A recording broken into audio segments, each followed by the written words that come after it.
City university এবং Manarat daffodil সহ অনেক শিক্ষা প্রতিষ্ঠানের শিক্ষার্থীরা সেখানে থাকে।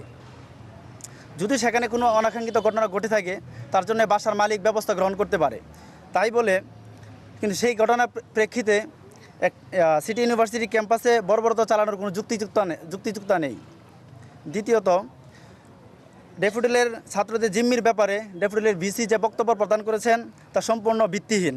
বরং আমাদের গার্ড এবং ক্যাম্পাসে অবস্থানরত শিক্ষার্থীরা তাদেরকে বিশ্ববিদ্যালয়ে ভাঙচুর, লুটপাট ও অগ্নিসংযোগ অবস্থায় আটক করে সেগুলোর ভিডিও এবং প্রমাণাদি যা রয়েছে আপনাদেরকে আমরা প্রদান করব।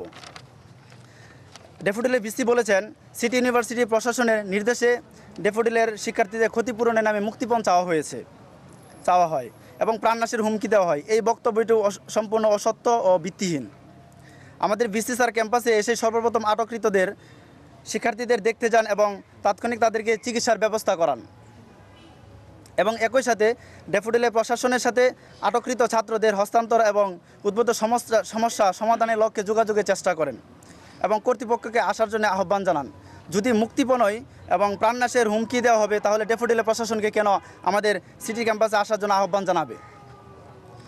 ড্যাফোডিলের ভিসি বলেছেন যে পরিকল্পিতভাবে সিটি ইউনিভার্সিটির শিক্ষার্থীরা এই ঘটনাটি ঘটানোর পরে ড্যাফোডিলের শিক্ষার্থীদের উপর দায় চাপিয়ে দিয়েছে। এই ঘটনা যদি আমাদের দ্বারা পরিকল্পিত হতো তাহলে ড্যাফোডিলের শিক্ষার্থীদেরকে কেন আমাদের সিটি ইউনিভার্সিটির ক্যাম্পাসে লুটপাটরত এবং অগ্নিসংযোগ অবস্থায় তাদেরকে আমাদের প্রশাসনিক ভবনে কেন পাওয়া গেল? বরং ওদের হামলাই ছিল আমাদের সিটি ইউনিভার্সিটি ক্যাম্পাসে পরিকল্পিত।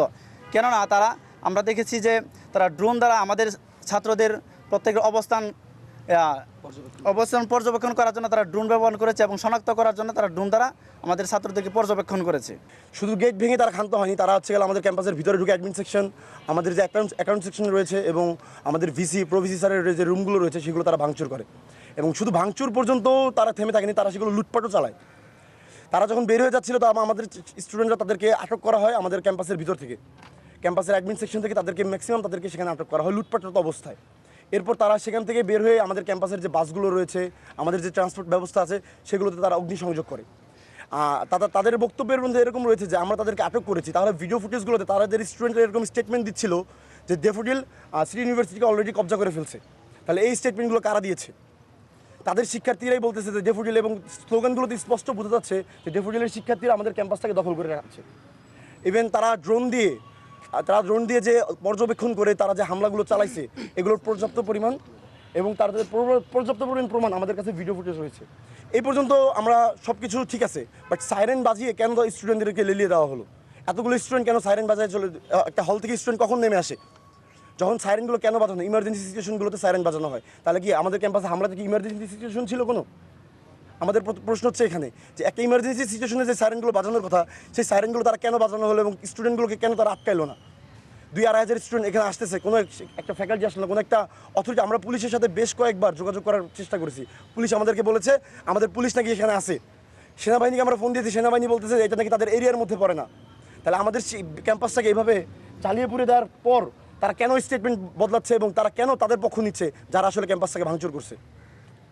আমাদের অর্ধশতাধিক শিক্ষার্থী এখনও হসপিটালে চিকিৎসাধীন আছে। 2 জনের অবস্থা আশঙ্কাজনক হওয়ার পর আমরা তাদেরকে আইসিইউতে রাখছি। তাদের অবস্থা খুবই আশঙ্কাজনক।